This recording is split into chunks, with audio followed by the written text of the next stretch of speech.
Okay, so here is your video for your project. I put a few things in already just to kind of make the video a little shorter. What you're going to need to do first is go to this website right here. And when you get there, you need to pick a region. So I picked the U.S. Gulf Coast, East West. Then you need to pick an area that's not a bay, river, or basin. So then I did Garden Cove, Key Largo. Then what you need to do is come down to this presentation. You want to make it for 3 days. And then you can change your start time to whatever. I made it the 10th, but it doesn't really matter what day. And then I have all these values. So I'm going to I copy and pasted these values. I put it into my document on the data side right here. And I got rid of all the sun and moon nonsense. I just want low, high, low, high, low, high. So these times right here, the EST, right, these Easterns, I put them in here. Then what you need to do is you need to change it over from an hour-minute format to just all in hours. So 3 hours and 49 minutes is about 4 hours. 10 hours and 13 minutes is about 10 1/4 hours, and on and on. But now, in order to keep that cycle continuing from left to right on a graph, this is day 1. So this is not on day 2, on February 11th, not 4 hours into the cycle, but 4 hours into the second day. So it's 24 hours plus the 4 and 75. So I have 24 hours plus 4.75 or 28. This is not 10 hours in, but 24 plus 10 hours in. Same thing with 3. This is not 5 hours into my cycle, but 5 hours into the third day of my cycle. So I went over 24 hours, another 24 hours. So it's 48 hours plus my 5.5. And so for the third day, you'll need to add 48 onto all of them. For your second day, you need to add on 24. Your Y values are these feet, you know, height, low, high, low, high, low. You need to put those in. And then what we're going to do is I'm going to go ahead and do this finding the equation of the sinusoid. So for the first part, I want to find the vertical shift. The vertical shift is basically averages of averages. We're going to find our average low by adding up all these lows, -5.7, -68, -4, add those up and find that average, so a -0.555. Find the average of the highs, so 2.36 plus 2.35 plus 2.3, divided by the 5 that we had, that was a 2.3-ish. Then average those two numbers, and that was about a 0.88 or a 0.87. Now what I want to do for B is find the amplitude. So that's the difference between the average height and the D value. Or let's say your average low and your D value. So the distance between these two would be a 0.8745.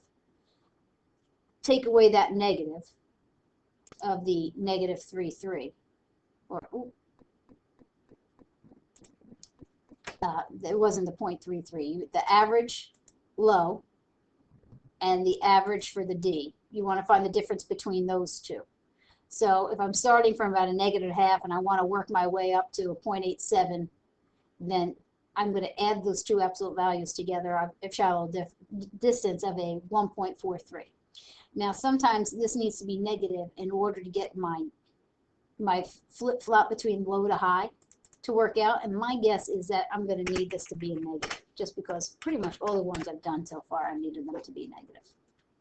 We have our lunar cycle that was given to us, so we don't have to worry about that period. The horizontal shift is our first tide that happened at 4. And now I want to put this all together. So I have a -1.43 for my amplitude, and then I want to find the cosine. I'm going to multiply that by our phase shift. So 5 pi divided by 31.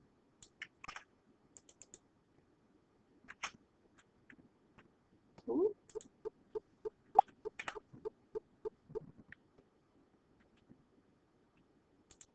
Minus our 2.5.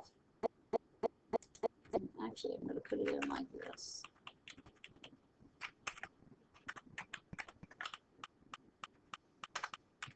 no, not 2.5, 4.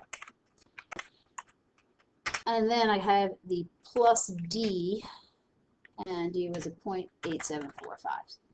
So there's my values. So what I'm going to do is I'm going to pull up the calculator.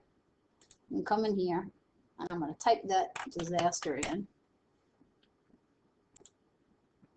I need to put 5 pi divided by 31 in a set of parentheses.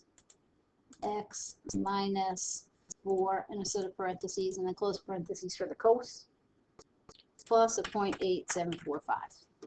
I'm going to need to hit enter to graph it, even though I'm not really all that much concerned with my graph.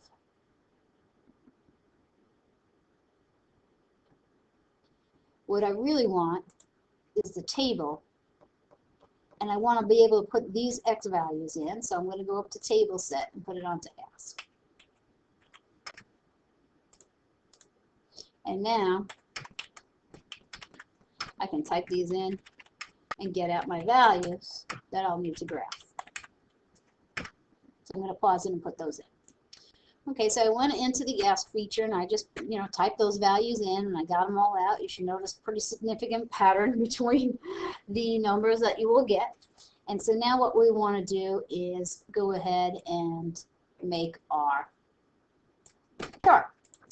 So I'm going to highlight those X and Y values under the raw data. Go up to Insert, Scatter. I'm going to pick the ones that are connected. I'm going to click on that series, right click and say, oops, actually I'm going to click on the chart and then right click and say Select Data. First of all, I'm going to click on this and say Edit, and I want that to be the raw data. Then I'm going to hit Add. And it's going to say, well, what do you want now? And I'm just going to make this the sinusoid. For my X values, I pick my X values. For my Y values, I'm going to have to clear that out. Pick my Y values. Oh my goodness, beautiful. Hit OK. OK, and there you go. Look at that graph. So I'm going to just click on this, copy the whole graph, come over here, paste it, drag it up, and I'll make it nice and big. And there's the difference between your blue, which was your actual data, and then the sinusoid that we got by making a cosine curve, which you probably do a sine curve too. You'll just be shifted over a little bit and using that to predict the data and see how close it is. And that is how you do your chapter 6 lab.